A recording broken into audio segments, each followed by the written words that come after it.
بسم اللہ الرحمن الرحیم۔ السلام علیکم جی۔ کنورسنگ اسلام کی ایک اور ایپیسوڈ کے ساتھ میں آپ کے سامنے حاضر ہوں جی، اور میرے ساتھ موجود ہیں ایز یوزول ہمارے بڑے پیارے بھائی، ہمارے استاد، بہت خوش شکل، خوش لباس، اگین خوش ٹوپی، خوش اخلاق، جناب حسن الیاس بھائی۔ کیسے ہیں آپ؟ ٹھیک ٹھاک ہے جی؟ اللہ کا شکر ہے۔ اور خوش زبان، بہت شکریہ۔ تھینک یو جی۔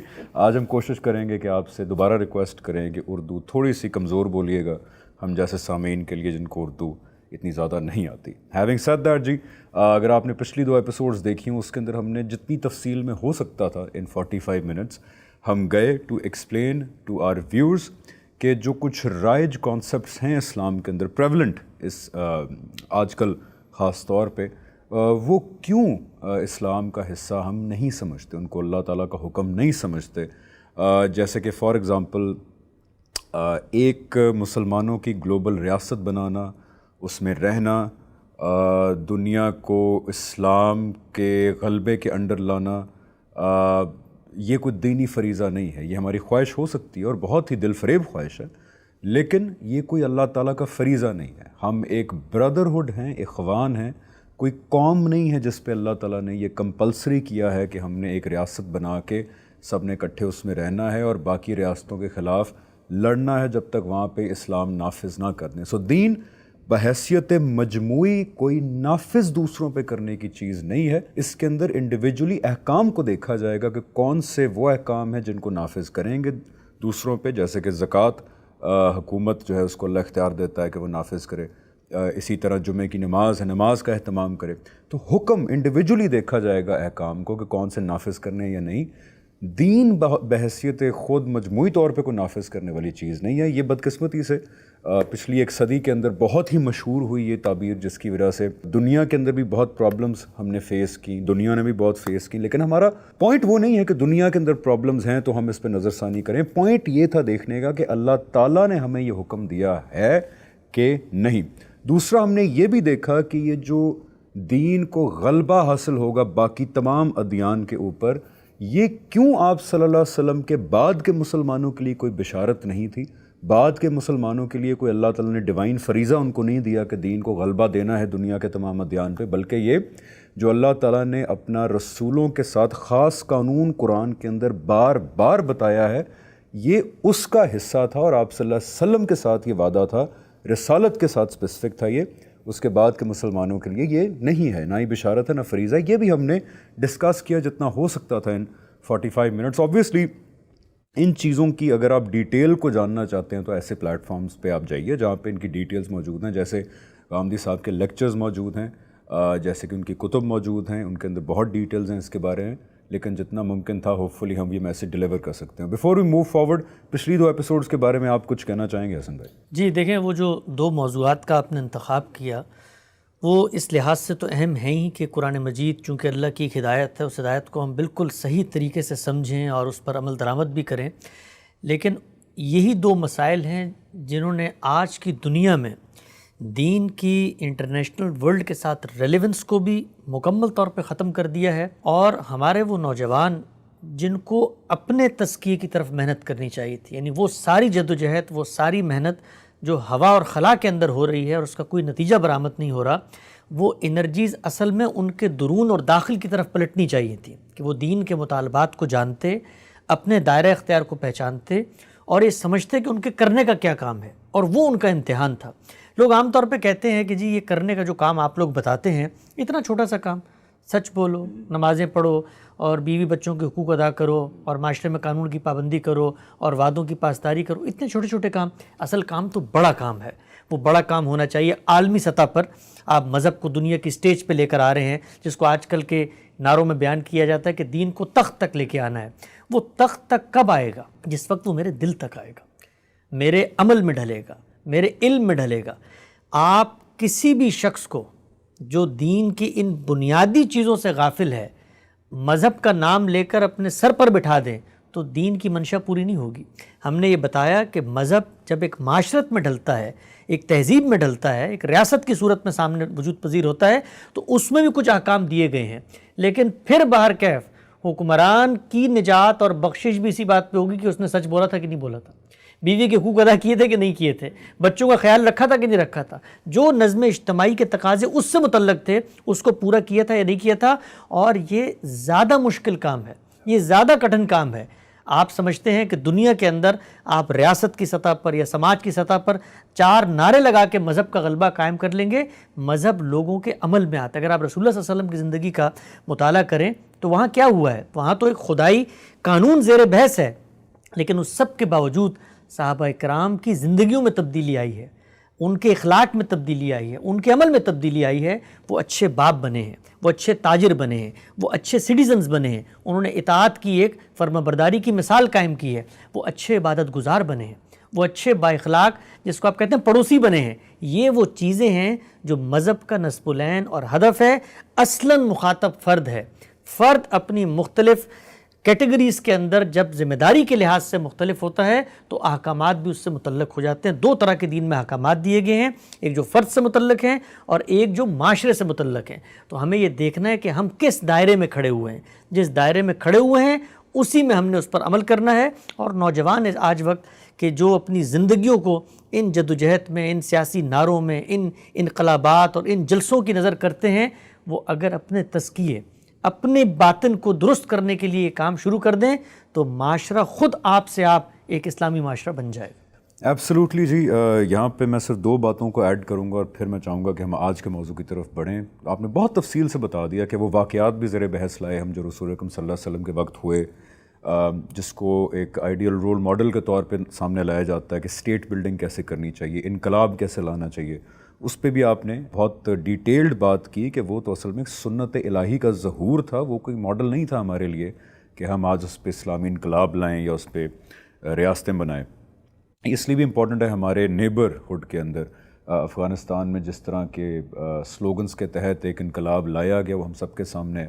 پوری دنیا کے اندر جس طرح کی مسلمان ملکوں کے اندر تحریکیں نافذ ہوئیں, وہ بھی ہمارے تحریکیں چلیں, وہ بھی ہمارے سامنے ہے. اس کے بعد جو ہم نے غیر مسلم دنیا کو جو میں تو کہتا ہوں مسئلہ ڈالے رکھا ہے پچھلے اتنے سالوں سے, وہ بھی ہمارے سامنے ہے.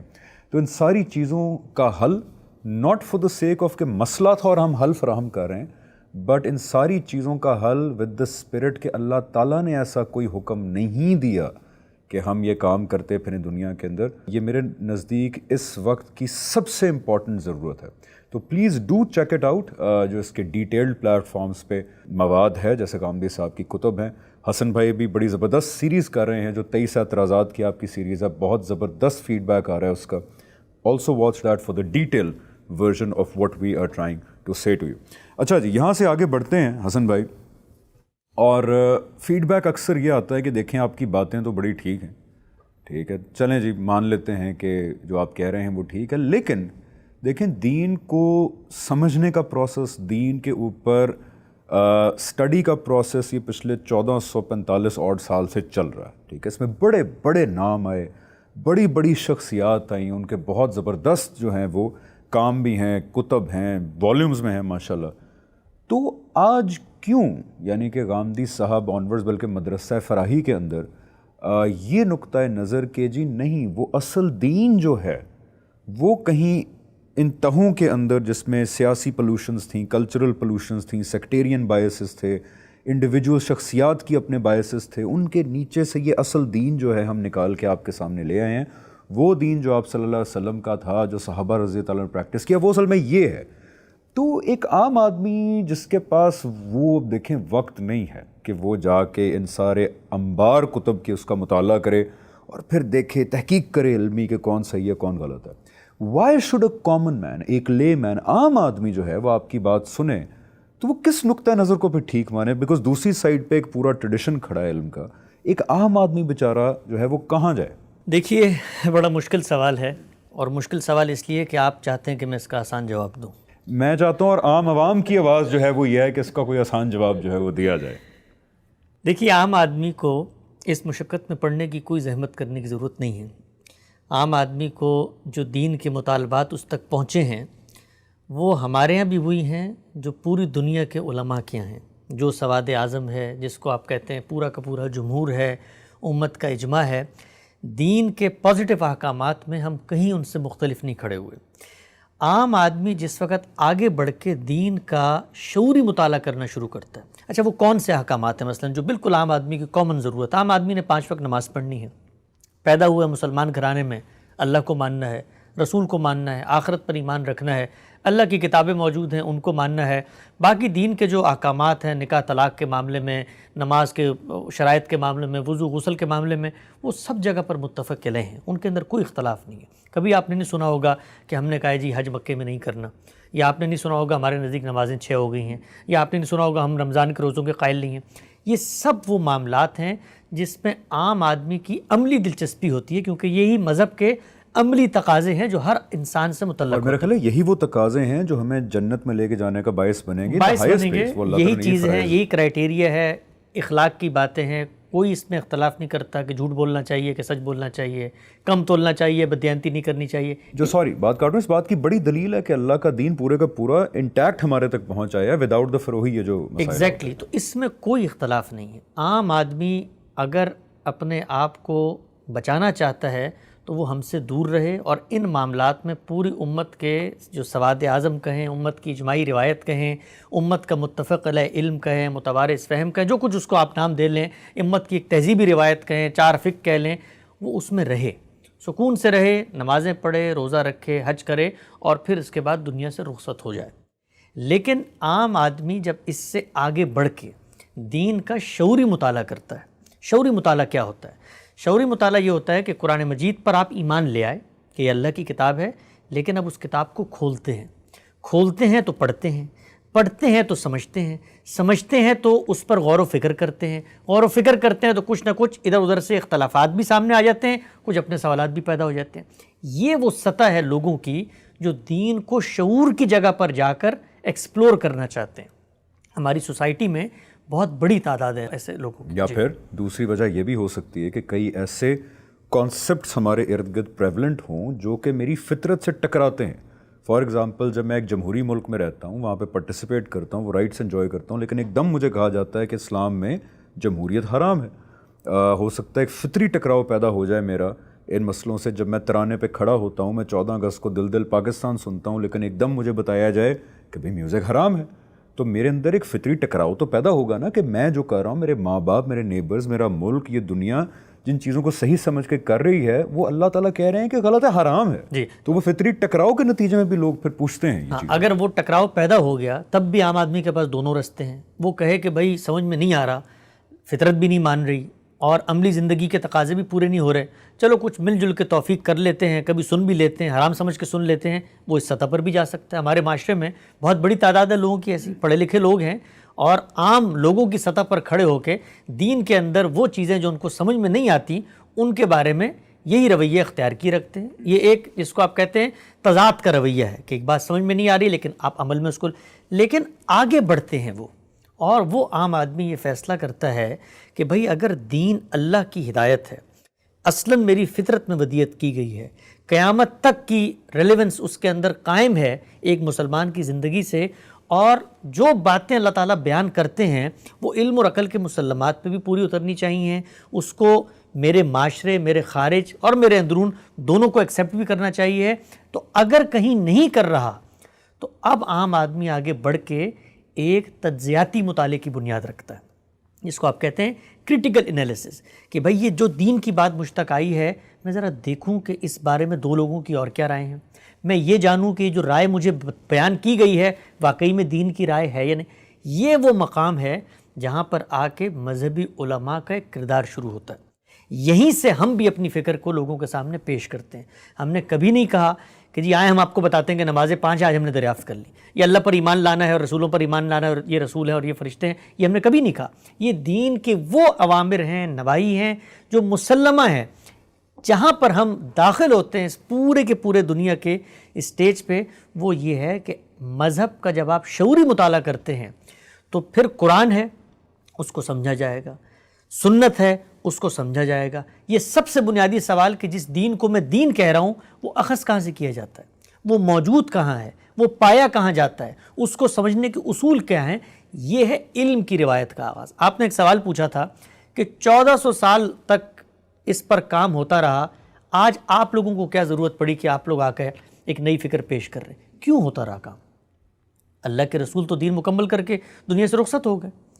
چلے صحابہ آپ کے ساتھی تھے, انہوں نے آپ کی آراء لوگوں تک پہنچا دی. امام مالک کیوں پیدا ہوئے؟ امام شافعی کیوں پیدا ہوئے؟ امام ابو حنیفہ کیوں پیدا ہوئے؟ سفیان ثوری کیوں پیدا ہوئے؟ ابن تیمیہ ابن قیم کیوں پیدا ہوئے؟ شاہ ولی اللہ کیوں پیدا ہوئے؟ یہ ہمارے بر صغیر کے اندر مفتی شفیع کیوں پیدا ہوئے؟ آج کے دور میں باقی علماء کیوں پیدا ہو رہے ہیں؟ کیوں کام کر رہے ہیں؟ کیوں تحقیق کر رہے ہیں؟ کیا وہ یہ کہہ رہے ہیں کہ آؤ تم لوگوں کو نیا دین بتاتے ہیں؟ نہیں, دین اپنی جگہ پہ موجود تھا. دین کو جب آپ سمجھنے کا آغاز کرتے ہیں, دین کی انٹرپریٹیشن کرتے ہیں, سب سے پہلا مسئلہ تو عام آدمی اگر پوچھے گا نا بھائی یہ جو آیت آپ پڑھ کے سنا رہے ہیں مجھے نماز میں, اس کا ٹرانسلیشن کیا ہے؟ تو کوئی عالم اس کی ٹرانسلیشن کرے گا نا. وہ کرنے کے لیے عربی زبان سیکھے گا, سیکھنے کا عمل انسانی سطح پر ہوگا. تو یہ ساری کی ساری جو امت کی ایک علمی روایت ہے, یہ لوگوں کو سمجھنا چاہیے کہ یہ کوئی نیا دین نہیں پیدا کر لی. دین موجود ہے, وہ سورسز میں موجود ہے. اس کو سمجھنے کے ایک پروسیس کا, اس کو سمجھنے کے ایک سلسلے کا آغاز کر رہے ہیں. ہر آدمی اپنے فہم کے مطابق, اپنے نقطہ نظر کے مطابق دین کی ایک انٹرپریٹیشن بیان کر رہا ہے. ہم یہ بھی نہیں کہتے کہ ہمارے بعد یہ حق چھن جانا چاہیے. لوگ آگے بڑھیں اور خود ہماری انٹرپریٹیشن کو چیلنج کریں. یہ نہیں کریں گے تو علم کا سفر آگے نہیں بڑھے گا. علم کا سفر کیا ہوتا ہے؟ مثال دیتا ہوں میں آپ کو. مذہب آپ کے سامنے ہے, قرآن آپ کے سامنے ہے. آپ سب سے پہلے جو احکامات اس میں موجود ہیں ان کی حقیقت کو دریافت کرتے ہیں, ان کی علت کو دریافت کرتے ہیں. اس لیے کہ انسانی عقل یہ تقاضا کرتی ہے کہ جو حکم اس کو دیا جائے اس کی حقیقت کو پہچانے, اس کی وجہ کو پہچانے. جب آپ یہ کام کرتے ہیں تو آپ ایک کلیکٹیو وزڈم کے ساتھ مشاہدہ کرتے ہیں چیزوں کا, انسانی فطرت پر نظر ڈالتے ہیں. آپ کے حواس کے ظاہری اور باطنی حاصلات اور آپ کے عقلی استنباط کے جو نتائج ہیں ان کو سامنے رکھ کے ریلیونس دیکھتے ہیں دین کی. تو یہ ایک فطری عمل ہے. ہم لوگوں نے کیا کیا؟ ہم لوگوں سے مراد ہم تو ابتدائی طالب علم ہیں. یہ اس مکتب فکر کا آپ نے اشارہ کیا کہ جو کچھ امت کی علمی روایت موجود تھی اس کو اپنا سرمایہ, اس کو اپنا سرمایہ افتخار بلکہ کہنا چاہیے کہ وہ جاویداں, وہ زندہ. اچھا آسان کر دیتے ہیں. سرمایہ افتخار کا مطلب یہ ہے کہ وہ ہمارے لیے باعث فخر ہے. اس لیے کہ علم آج کے دور میں پیدا نہیں ہو رہا. میں آج کے دور میں بیٹھ کے پہیہ ایجاد نہیں کر رہا. میرے سامنے ایک پورا کا پورا پس منظر ہے ٹیکنالوجی کا, لوگوں کی زندگیوں کا, حقائق کی دریافت کا. میں اس کی بنیاد پر کچھ نئی چیزوں کی بنا ڈال رہا ہوں. نئی چیزوں سے مراد یہ ہے کہ وہ حقائق سامنے رکھ کے میں اپنے غور و فکر کا آغاز کر رہا ہوں. تو یہ جتنی پوری روایت ہے 1400 سال کی, اس کے کندھوں پر ہم کھڑے ہوتے ہیں. ہم اس کی نفی نہیں کرتے. ہم یہ نہیں کہتے کہ دین آج تک بالکل غلط سمجھا گیا ہے. یہ بہت امپورٹنٹ پوائنٹ ہے, بیکاز اکثر یہی کہا جاتا ہے کہ آپ لوگ یا غامدی صاحب کہتے ہیں کہ جی وہ پیچھے جو سب 1445 سال سائڈ پہ رکھیں وہ سب غلط ہے, ہم ایک چیز بتا رہے ہیں. آپ کا ایسا نہیں ہے. دیکھیے ایسا اس لیے نہیں ہے کہ ہم تو آج مثال کے طور پہ قرآن مجید کے ایک آیت کا ترجمہ کرنے کی صلاحیت نہیں رکھتے اگر ہمارے پیچھے یہ پورا صدیوں کا علم نہ ہو. یعنی یہی علم ہے کہ جس نے قرآن, اس کے متعلقہ علوم, سب سے بڑھ کے اس کی زبان کو محفوظ کیا ہے, اس کے محاوروں کو محفوظ کیا ہے, وہ بات کیسے کرتا ہے, وہ تاریخی پس منظر کیا ہے, اس کو محفوظ کیا ہے. ہم تو اس کے سہارے پہ کھڑے ہو کے غور و فکر کا آغاز کرتے ہیں. ان دو چیزوں کو بالکل الگ الگ کر کے سمجھنا چاہیے. یہ ہے سیکولر استفادہ. سیکولر استفادہ اس معنی میں کہ میں علوم کے بارے میں داخل نہیں ہو سکتا کسی نئی تحقیق میں جب تک میرے پیچھے اس کی ہسٹری موجود نہ ہو. مثال کے طور پہ آج ہم حدیث پہ کام شروع کرنا چاہتے ہیں تو حدیث کو سمجھنے کے لیے سب سے بنیادی ضرورت یہ ہے کہ جن لوگوں نے بیان کیا ہم ان کی تحقیق کریں, ان کے بارے میں جانیں. تو ہمارے پاس تو کوئی ذریعہ علم ہی نہیں ہے ان کے بارے میں جاننے کا. وہ آج سے 1300 سال پہلے سمرقند اور بخارا کی گلیوں میں اگر کسی بندے نے کوئی روایت بیان کی ہے, میں کیسے جانوں گا اس کو؟ تو یہ ماضی کا علم ہے, ماضی کی روایت ہے جو مجھے وہ سہارا دیتی ہے کہ میں دین پہ غور و فکر کا آغاز کروں. لیکن کیا یہ روایت اتنی احسان مند ہونے کے باوجود مجھ سے یہ منوا سکتی ہے کہ محض روایت کے زور پہ, محض اس وجہ سے کہ اس نے مجھے سہارا دیا, اس نے علوم منتقل کیا, اس میں بڑے اباقر علماء پیدا ہوئے, اس میں نابغہ روزگار شخصیات پیدا ہوئیں, ہزاروں کی تعداد میں کتابیں لکھی گئیں, اب میں کوئی بھی رائے قائم کروں گا تو وہ ان کے مطابق ہونی چاہیے, ان کی رائے سے اس میں اختلاف کی گنجائش نہیں ہے. اچھا یہ اصول اگر میرے لیے ہے تو مجھ سے پہلے علماء کے لیے کیوں نہیں ہے؟ اگر انہوں نے اختلاف کیا, اور ظاہری بات ہے کیا, ہمارے عام طور پر جو بات بیان کر دی جاتی ہے کہ امت کے اندر تو ایک ہی نقطہ نظر تھا, یہ کہانی کہاں سے سنائی جاتی ہے؟ بھائی امت کے اندر پوری کی پوری امت میں 2 اختلافات موجود ہیں، اہل تشیع کی الگ روایت موجود ہے، اہل سنت کے اندر 4 مکاتب فکر موجود ہیں، ان کے علماء کے اصول مختلف ہیں، دین کو سمجھنے اور بڑے بنیادی مسائل پہ آپس میں بنیادی مسائل پہ اختلاف رکھتے ہیں۔ ان کے اختلاف کے اوپر صدیوں کی علمی روایت وجود میں آئی ہے، ان کو جب اقتدار ملا تو اس کو دنیا میں نافذ کیا گیا ہے۔ یہ سب کچھ رہا ہے دنیا میں، ایسا بالکل نہیں ہے کہ ایک ہی، اور ایسا ہونا بھی نہیں چاہیے تھا۔ اگر ایسا ہوتا تو یہ زیادہ چنبے کی بات ہوتی۔ کیوں؟ اس لیے کہ جہاں پر انسان ہوں گے، جہاں پر عقل شعور کے ساتھ کسی چیز کو جاننے کا عمل ہوگا، وہاں پر اختلاف بھی ہوگا، وہاں نقطہ نظر میں تفاوت بھی ہوگا۔ ہمارے بڑے ہی عہد کے بہت بڑے عالم تھے مفتی شفیع علیہ رحمہ، کہ ان کی تفسیر بھی یہاں پڑھی معرف القرآن کے نام سے۔ انہوں نے ایک بڑی خوبصورت بات کہی۔ انہوں نے کہا کہ اگر کہیں پہ انسان جمع ہیں اور کسی معاشرے میں رہتے ہیں لیکن ان میں کوئی اختلاف سامنے نہیں آتا، تو اس کی 2 ہی وجوہات ہو سکتی ہیں۔ پہلی یہ کہ ان سب لوگوں نے اپنی عقل کو کسی پوٹلی میں ڈال کے دریا برد کر دیا، یا وہ سب کے سب منافق ہیں، وہ چھپا رہے ہیں اپنے اختلاف کو۔ اس لیے کہ جہاں آپ رہتے ہیں، سوچتے ہیں، غور و فکر کا عمل ہوتا ہے، اس سے اختلاف پیدا ہوتا ہے۔ یہ اختلاف مفارقت یا ایک دوسرے سے دور ہونے کا نام نہیں ہے، یہ اختلاف راستے کو جاننے کا نام ہے، راستے کی نئے نئے زاویوں سے اس کو ایکسپلور کرنے کا نام ہے۔ تو امت کی جو علمی تاریخ ہے، میں اس کو بتانا چاہتا ہوں اپنے نوجوانوں کو بھی، جو آج کل دین سے متاثر ہو کے یا غامدی صاحب کی فکر سے متاثر ہو کے اپنے اندر ایک شدت آمیز جذبہ رکھتے ہیں ماضی کی علمی روایت کے خلاف، یہ بالکل غلط ہے۔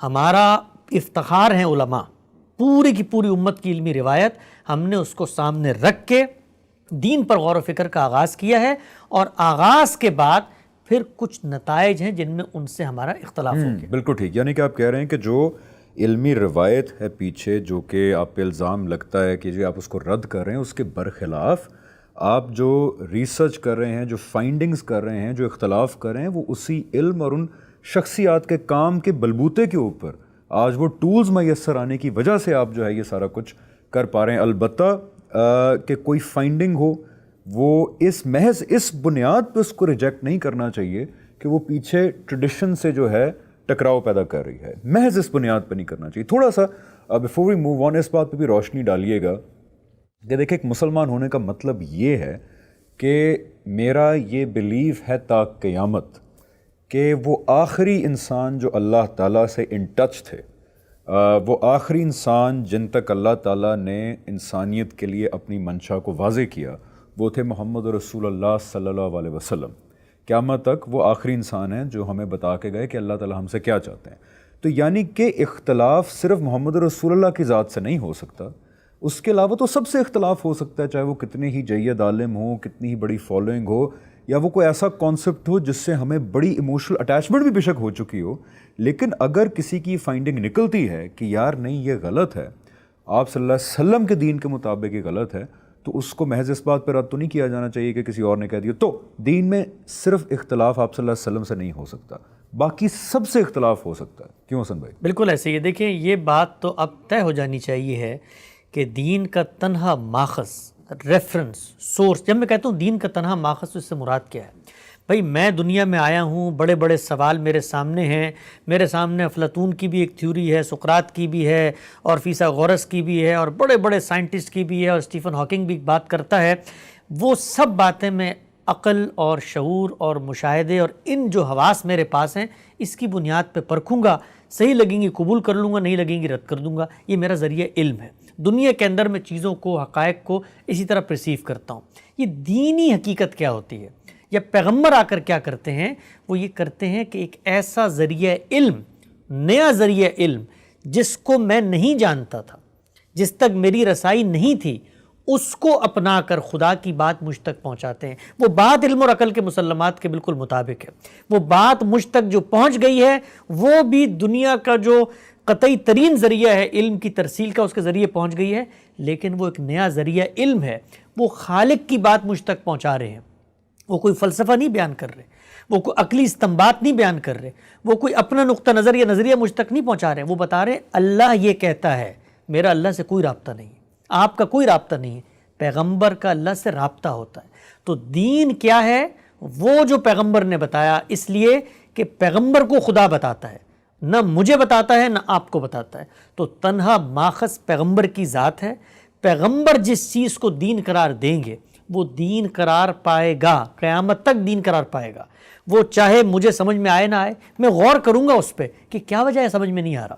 اگر خود پیغمبر کہتا ہے کہ فطرت کے مطابق ہے تو کیوں مجھے محسوس ہو رہا ہے کہ فطرت کے مطابق نہیں ہے؟ غور و فکر کا عمل, نقد و نظر کا عمل, چیزوں کی حقیقت کو دریافت کرنے کا عمل, وہ میں پوری زندگی کروں گا. لیکن دین وہی ہے جو پیغمبر دیتا ہے. پیغمبر نے وہ دین دینے کے بعد مجھے کس چیز کا پابند کیا ہے؟